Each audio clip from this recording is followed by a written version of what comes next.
magoli 4-1. Kwa nyinyi wachezaji, mchezo wenyewe ulikuwa ni mwepesi au mgumu kiasi gani?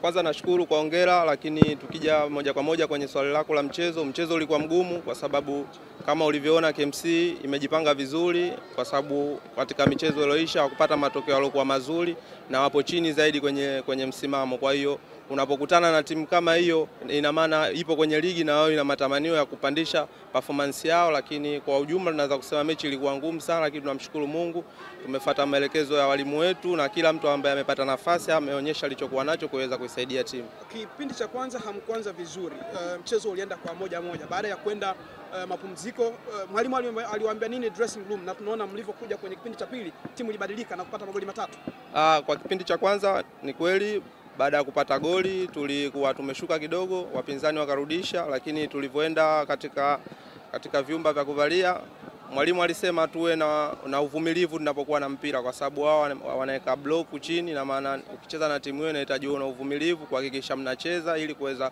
kupata zile nafasi za kutengeneza magoli na kutumia vizuri. Kwa ndo tulichokifanya hicho. Kwa kwao mwenyewe binafsi umeanza kupata nafasi ya kuanza kwenye kikosi cha Yanga.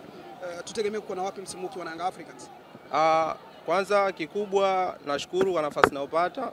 Yanga ni timu kubwa, kila mtu anafahamu hilo, na wana wachezaji ambao wamewatoa sehemu tofauti na wote wenye quality kubwa. Kwa hiyo kupata nafasi kwangu mimi kunanipa changamoto ya kuamini kwamba na uwezo, lakini jitihada kila siku kuhakikisha kila ninapopata nafasi niweze kuisaidia timu yangu kwa maelekezo ya mwalimu, lakini na kuweza kuipambania timu na mashabiki waliokuja kama hivi siku zote ambao wanatupa support. Asante sana.